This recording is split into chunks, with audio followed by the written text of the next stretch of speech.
Hi folks, how you doing? So today is the 17th of October 2022, or Monday if you like, and here I am on my usual spot in downtown Sydney. This is the place where I always do my sermons, and today I have a very good one for you. So whatever you do, please watch from the beginning to the end of this video, because I believe that this is going to be one of my best videos, perhaps second best only to the one I'm handing over to you, the keys to the rapture of the church, because I have been able to work out that Israel will build this third temple before the rapture of the church. It will be built and finished before the rapture of the church, and I can prove this to you by Bible prophecy, and also by the geopolitical. Remember, Paul tells us to watch, okay, so that the rapture of the church doesn't overtake us. And also Jesus tells us to watch as well. Okay, so that will be my deciphering number 8. Already done 6, but before that, I want to talk to you about my deciphering number 7. I've done a couple of videos on this on my YouTube channel in the last few days, but I thought, gee whiz, I'll delete these ones, because I think I can make a better video with this one. Okay, so deciphering number 7 will be Ephesians. Okay, Ephesians chapter 2 verse 6. Okay, and so let me read it for you. And it says, "And had raised us up together and made us sit together in heavenly places in Christ Jesus." Okay, so I got a bit of paperwork with me, so just bear with me, because I've got a lot to talk about. So basically, the context of that Bible prophecy, all is saying, because when you read the epistles of Paul, okay, they are very easy to decipher, because his letters are mainly teachings, okay? And so when you read the paragraphs about a certain teaching, it could be the rapture of the church, or about us having faith, having faith in the gospel, about also, the perilous times that we are in now in the end times, and how to behave as a Christian and have good values and so on.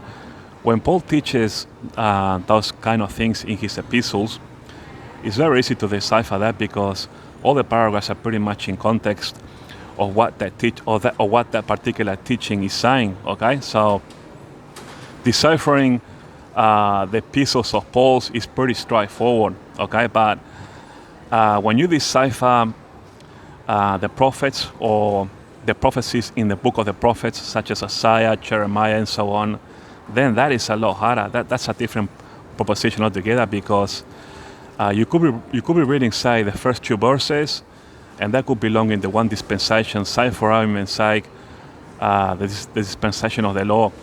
Then the next 2 verses will probably be, for this dispensation, the church age, and then the next 2 perhaps probably for the millennial kingdom.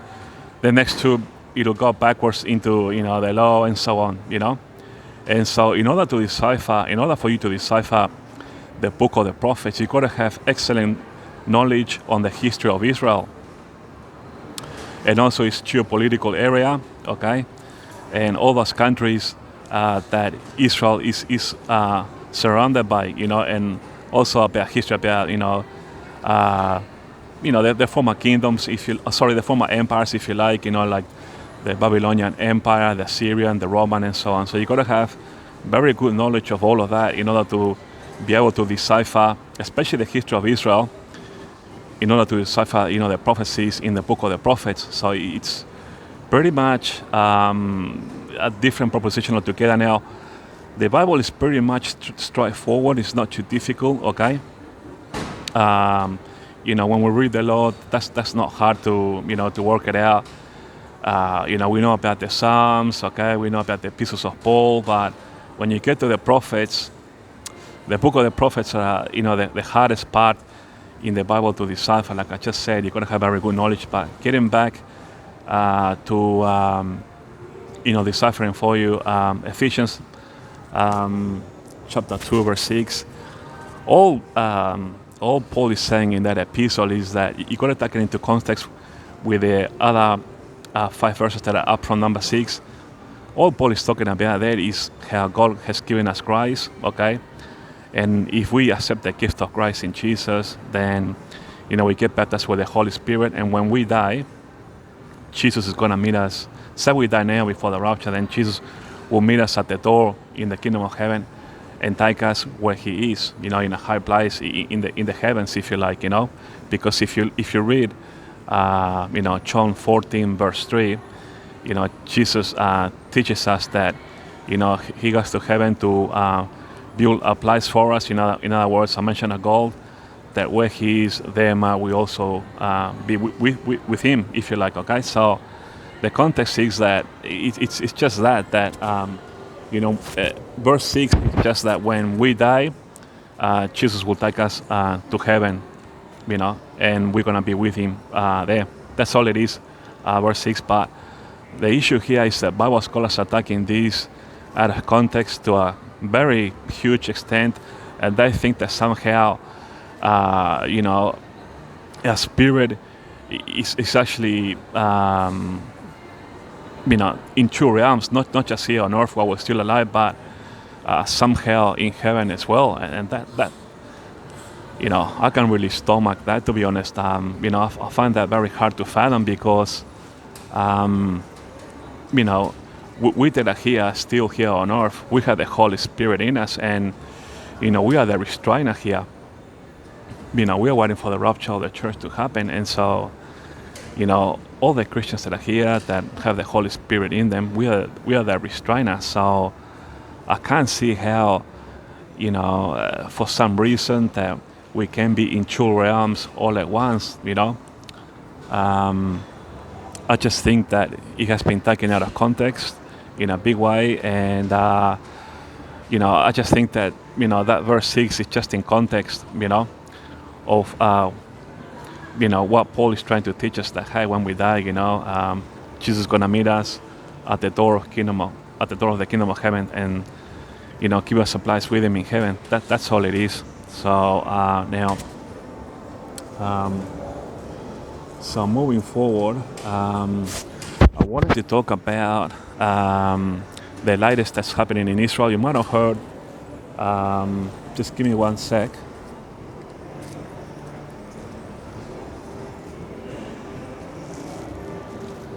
Okay, so you might have heard in the last day or so the reenactment of the water libation. Okay, so you might have seen on the news, or you might have read some articles, out there on Google, and you might have seen videos and photos and things like that, how the Levite priests were, reenacting the water libation, if you like, in order to prepare themselves for the third temple.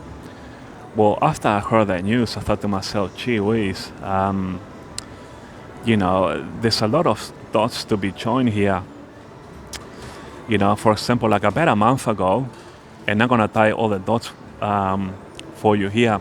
So watch from now on, watch this whole video, because it's gonna be an eye-opener for the whole church, okay? So watch from now on. Now, about a month ago, there was news, okay, saying that, sorry, it's a bit noisy around here, I'm in a shopping center. There were news that Israel is going to be refurbishing the Ben Gurion airport, if you like, its railway, if you like, in order to be able to, bring passengers from the airport, by train to the Temple Mount, when Israel finishes rebuilding the third temple. That's right, okay? So they mentioned this about a month ago, okay? Saying that they're gonna be doing some works on the railway there at Ben Gurion in order to bring, people from overseas, from 70 countries, according to this article from Israel 365 News. And about 3 weeks ago, we had, so that's the first thought. 3 weeks ago, we had the current caretaker president of Israel, Yair Lapid. He was in the United Nations at the General Assembly saying that he wants a two-state solution with the Palestinians. Okay. Now, what does that mean in context? Well, that means that Israel is perhaps trying to do a bit of a trade-off here with the Palestinians. They're prepared to give them, Judea and Samaria, the West Bank and so on, and sign a peace treaty with them in order that they might have the Temple Mount area, okay? Now, in the Temple Mount, you have, the Dome of the Rock, and you also have the Al-Aqsa Mosque. You have those two, worship places that belong to the Palestinians, okay? Now, we know that Temple Mount is very sacred to the Jews, okay? And we know that, like I just told you earlier, that, the Israeli authorities want to, work on the Ben Gurion railway in order to bring passengers right to Temple Mount, okay? So what does that tell you? That this is going to happen, folks, that at the moment they're working on some kind of deal with the Palestinians in order to take over the area of the Temple Mount in order to rebuild the third temple, okay? So those are two dots, okay? And yesterday we had the dot number 3, the reenactment of the water libation, by the Levite priest, okay?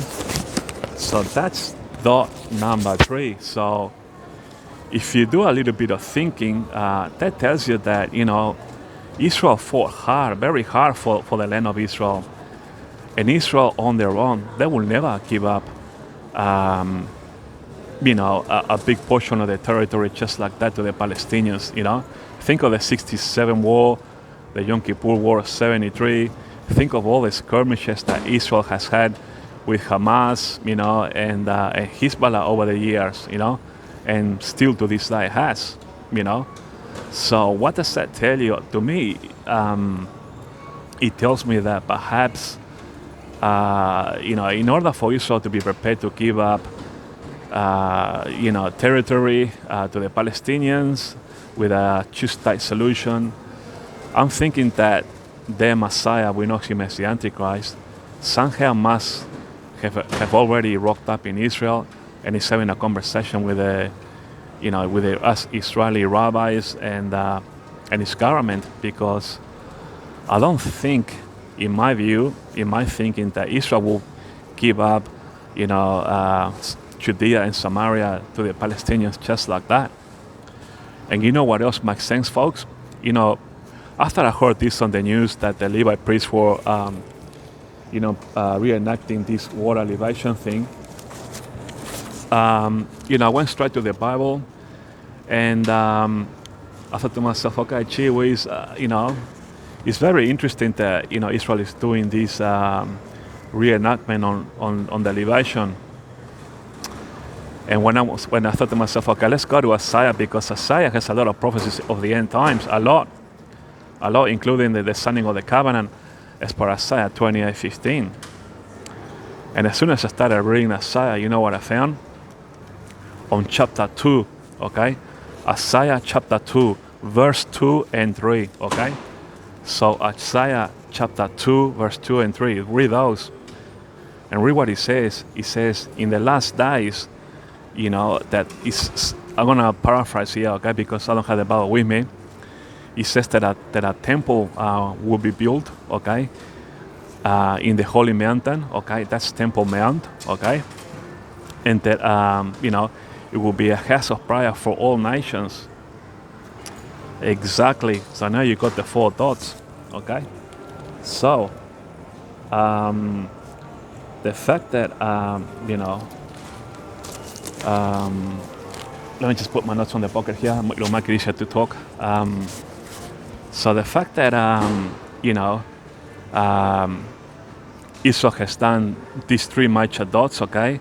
And Israel telling us, hey, we're going to refurbish the railway at Ben Gurion Airport to take people straight to Temple Mount. The fact that Yair Lapid wants a two-state solution, okay? basically that's saying, hey, we want Temple Mount because according to Bible prophecy in Isaiah chapter 2, verse 2 and verse 3, we know about that Israel, that's where Israel is going to be rebuilding the third temple.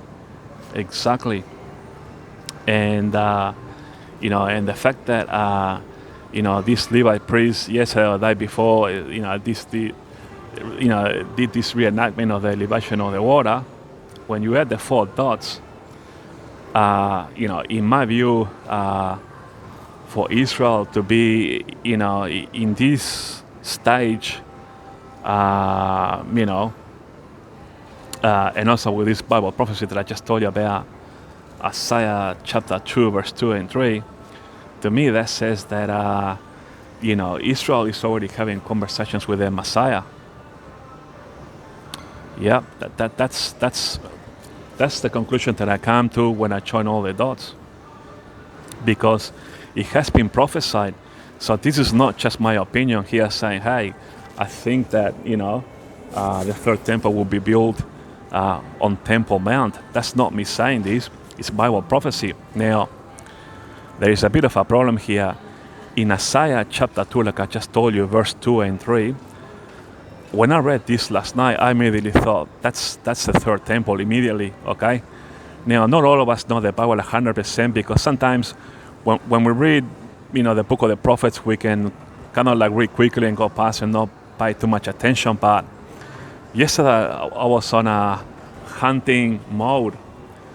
After I saw that on the news about, the Levites, doing these preparations, I started thinking to myself, gee whiz, this is moving pretty fast. Something is fishy here, And I know that the book of Isaiah has a lot of prophecies in the end times. And then, after I saw the news, preparations for, the elevation of the water and so on. And when I read that verse in Isaiah in chapter 2, verse 2 and 3, I thought, that's it. All the dots are joined. So what's happening now is that, like I just said, that there is no doubt that, in my view, you might agree or disagree, that when I do my analysis, that Israel must be having a conversation with the Messiah, right now, because there's no way that Israel will give up, any of the land to, to the Palestinians, This is very unlike Israel. They must be getting orders from someone higher up. And who is that higher up? The Messiah. We know him as the Antichrist. He must be operating in the background at this stage somehow. In my view, you might agree or disagree, but this is my analysis. I don't think that Israel will move to partition the land or, or give anything to the Palestinians as in a two-state solution. I think that for the fact that I saw this prophecy in Isaiah, and I joined all the dots, it just tells me that something is going on, folks. And I did my research to see if Bible scholars actually know what Isaiah chapter 2, verse 2 and 3 really means. And most Bible scholars haven't got a clue. I checked on Google, I read many comments from, top-notch Bible scholars, including a couple of exegetes, and they haven't got a clue what this prophecy means. They think that it means in some other dispensation. That is absolutely, Bible scholars can't say that because it's not a matter of a Bible scholar reading a prophecy and saying, I don't really know, that's something in the future, I got no idea. That's not what a Bible scholar should do, because all the prophecies are for the next 70,000 years, okay? For God's plan on the 7,000 year plan that God has. We can't just say, scratch our heads and go, I don't really know, that's for some kind of future temple, who knows, I got no idea. No, it's got to belong somewhere. And, the fact that Israel hasn't rebuilt the third temple yet, it's actually for this dispensation of the church age. So, so what's going to happen is that we need to have the secret war very soon, because Israel cannot build this third temple until the secret war is over and done with. And so, in order to trigger this secret war, there needs to be a provocation, and the provocation has to be Isaiah 17.1, Damascus being a heap of ruin, in my view anyway, and the Elam Barrow prophecy in Jeremiah 49, verses 34 to 39, also Elam being a heap of ruin, because in that area there of Elam, Iran has the Bashir nuclear power reactor, and so that has been prophesied to be completely what they are, being a heap of ruins, just like Isaiah 17.1. And when those two are out of the way, Iran and Syria are going to get on the phone to Vladimir Putin, hey, come down for the secret war. So, everything is just falling into place. And the fact that recently, the president of Turkey, Erdogan, signed, a military and commercial deal with Libya, and Libya is also part of the, the secret war. That's also interesting. So, the geopolitical is adding up to end-time Bible prophecies, So that is interesting, very, very interesting. And, this tells me that, and actually, before I forget, this prophecy in Isaiah, read it for yourselves, Isaiah chapter 2, verse 2 and 3, says that this temple will be established. The word established means that it's going to be fully rebuilt, okay? So this temple will be built, in my view, completely rebuilt before the rapture of the church, okay? Because, and then, obviously after the temple, then we're going to have the signing of the covenant, and then, because the two witnesses are going to rock up in Israel, Moses and Elijah, And so this temple, because I did a video on this about 3 months ago, and I think I entitled it The Two Witnesses, the Third Temple, and so on. And I told you in that video that I thought that, in my view, the third temple was going to be rebuilt at the end of the church age, okay? Or it was going to be built right at the beginning of the tribulation period, because obviously the two witnesses had to come down, to, preach the gospel and to oversee the construction of the temple, to oversee, the sacrifices and so on. So now I know 100% for sure that the third temple is going to be rebuilt according to Isaiah chapter 2, verse 2 and 3. It's going to be fully rebuilt and be functional before we have the rapture of the church, okay? And then once that temple is fully functional, we're going to have the IC rock up and sign this peace agreement with Israel. He's going to be introduced to the world. I am the Israel's Messiah. Okay, as per Daniel 9:27 or Isaiah 20:15. And then bang, rapture of the church. Okay, so to summarize, okay, we got 23 minutes. We're going to have Isaiah 17.1, the Elam Bible prophecy. Now, which one is going to happen first? Elam or Isaiah? I'm not sure. It depends on Israel's threat that they get from these two, or urgency. At the moment, Elam looks like the one that's going to be done first, because, Iran is advancing its nuclear program very rapidly. They have bought very fast centrifuges in order to process the uranium a lot quicker. So looks like Elam is going to be first, but this is not a task, saith the Lord.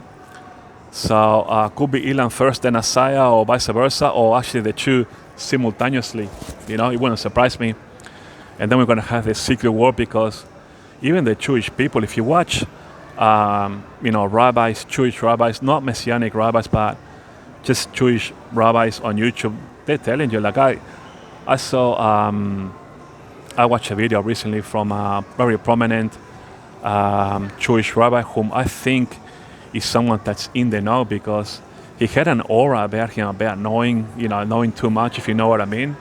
And I thought, this guy, I'm pretty sure he's in the know, he said that, we're going to have the secret war, bury the dead, we know we're going to win, then we're going to build the third temple, and then we're going to be awaiting the arrival of our Messiah. And I thought, gee whiz. Oh, and he said that we're going to build this temple according to the books, the chapters in Ezekiel 40 to 48. Now, You guys know what I think of Ezekiel 40 to 40. I done a video on that, but they actually might end up rebuilding this third temple according to those chapters in the book of Ezekiel 40 to 48. This is what he said. And you know what? I believe him, because he just had this aura about him, this authority about him that made me believe that this guy, he knows something, And you guys know me, I'm a highly analytical person.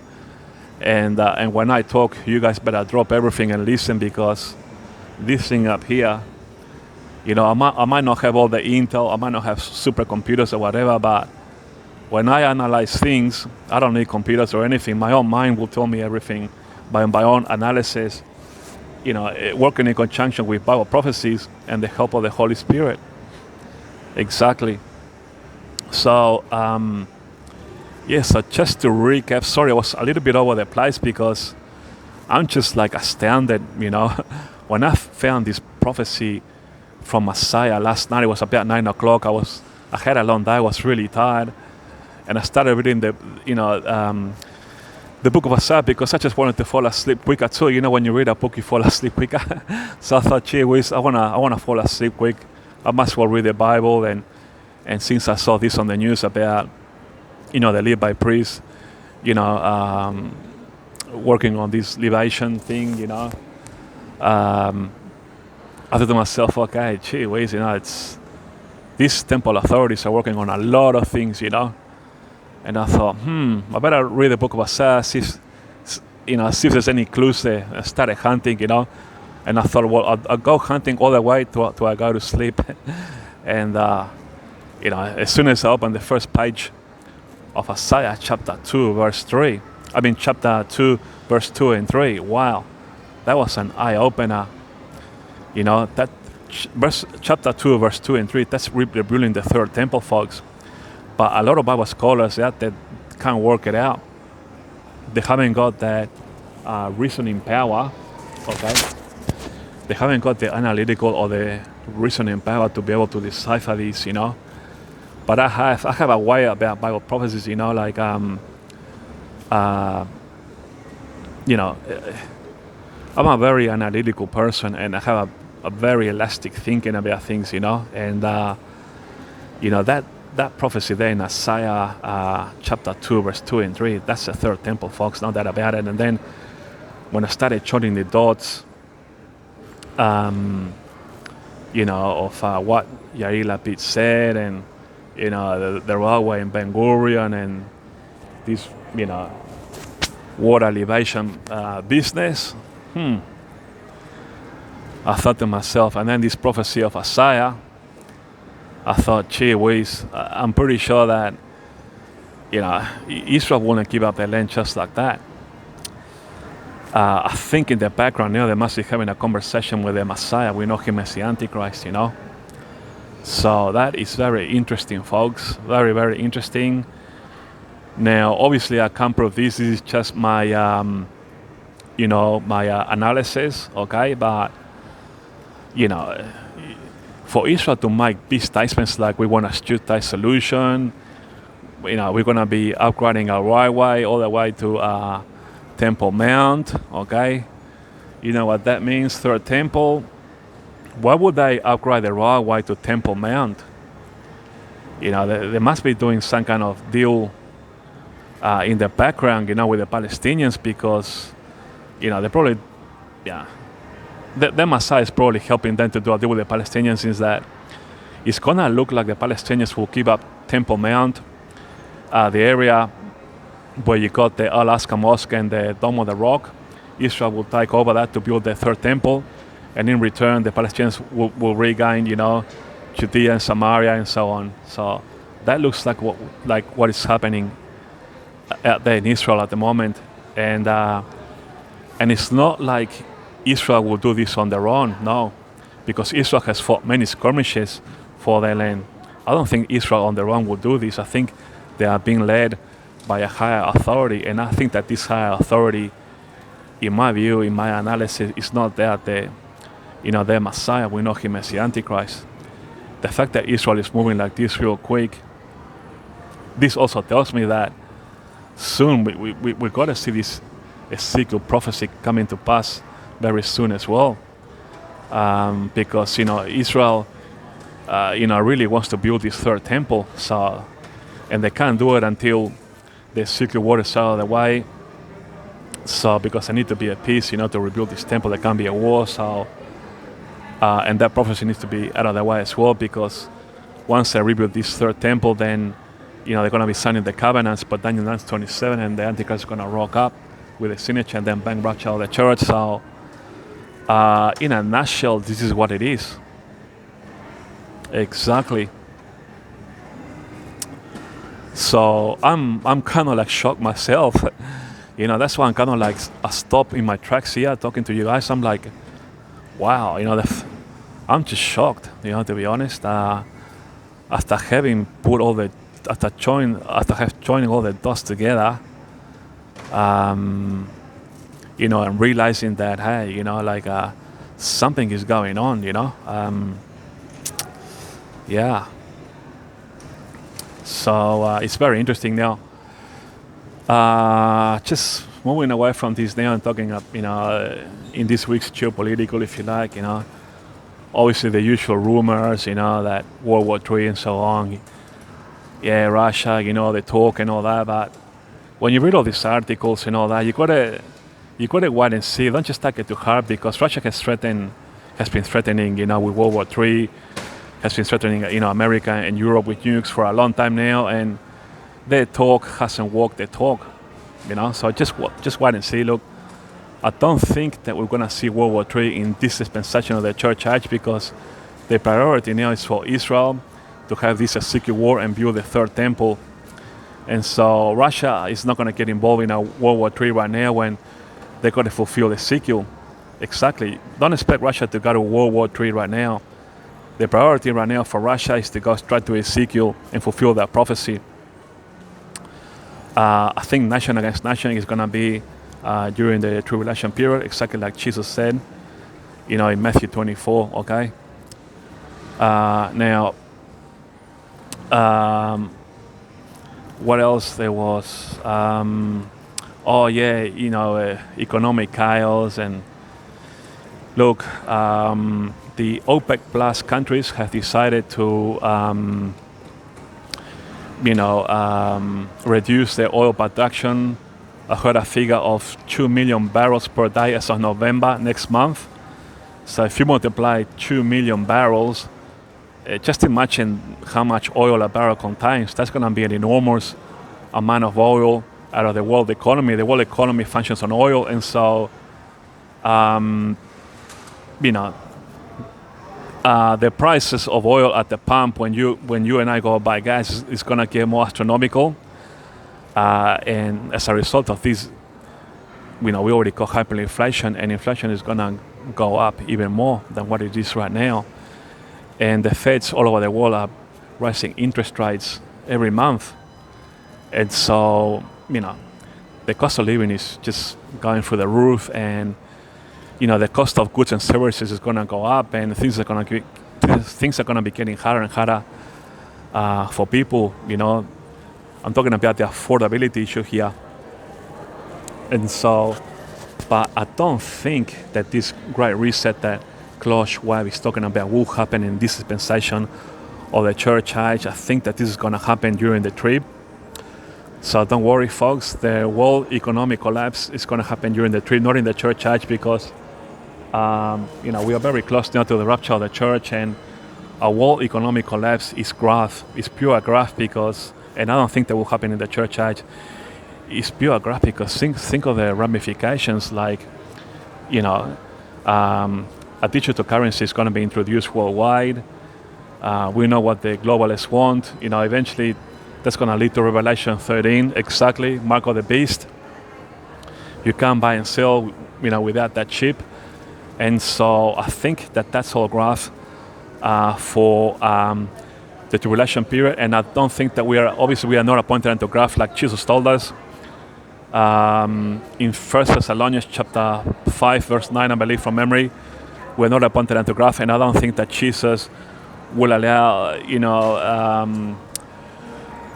the principalities to beat up his bride right now that we are very close to the rapture of the church. Now, don't forget that if you read Revelation 17:17, okay, God is allowing all these wicked stuff to happen in order that the Bible prophecies might be fulfilled, okay? And so he's allowing, all the principalities to work with, the global leaders to, in order to carry all this truth, you know what I mean, in order that the Bible prophecies might be fulfilled. So don't be surprised, okay? But nonetheless, when I read that prophecy of Isaiah last night, Isaiah chapter 2, verse 2 and 3, wow, that shocked me. That just, knocked me out, to be honest, because that tells me that, hey, that prophecy there is a third temple. But Bible scholars, if you go to Google, you won't find any Bible scholars telling you this. I'm the only one who's telling you this, okay? Just like I told you what Ezekiel chapter 40 to 48 really mean, but in order to decipher, the prophecies from the prophets, you gotta have very good knowledge on the history of Israel, but you gotta have a very good intelligence in analysis, okay? So you gotta be a very good analyzer, okay? You gotta be very elastic. You gotta be very cluey and intuitive, okay? And I believe that I'm gifted in this area, okay? Not that I'm better than anybody else. I'm just gifted in being a very good analyzer, okay? Now giving you a lot here, so but this has rocked me, folks. Unlike I haven't been rocked in a while regarding Bible prophecies and what's happening now in the geopolitical. Like even me talking to you now, I'm still going, wow, when I read that in Isaiah last night, I did my research this morning on Google to see if any Bible scholar has picked it up. No one has. Do your research on Google. You won't find anyone telling you what I'm telling you here. So, but somehow Israel knows. The rapture of the church is going to be triggered under, Israel's, impending and infant Bible prophecies. Israel's timetable, like I've been telling you for a long time, So, but I thought that the third temple was going to be rebuilt, like I said on one of my videos 3 months ago, perhaps at the end of the church age. That was my analysis. And I was right in saying that, right at the beginning of the trip, but Isaiah has just confirmed with me yesterday that it's going to be rebuilt at the end of the church age after the Civil War. So there you have it, folks. The third temple will be rebuilt, fully rebuilt and functional, okay, before the rapture of the church. After the third temple is fully rebuilt, we're going to be presented with Israel's Messiah. We know him as the Antichrist, and then bang, rapture of the church. That's triggering the prophecy in Paul in 2 Thessalonians chapter 2, verse 3, that the man of sin shows up with Israel's signature, bang, rapture of the church, see you later. Amazing, folks. I have joined all the dots for you again. Another brilliant video here, just like that one that I did. I'm handing over to you the keys to the rapture of the church, okay?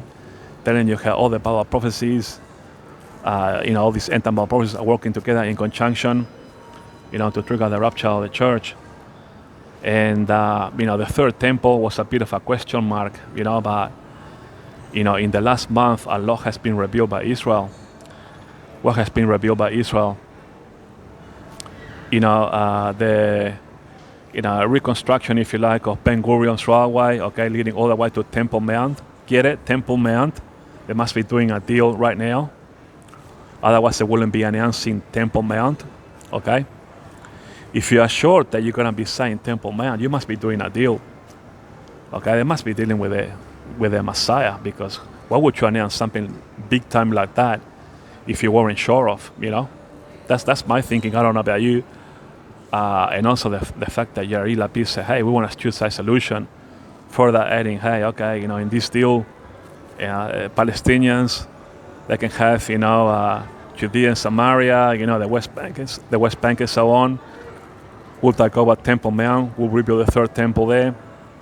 Yesterday, the day before, the Levi priests, with the reenactment of the water libation. And yesterday I found this Isaiah prophecy about the third temple. Isaiah chapter 2, verse 2 and verse 3.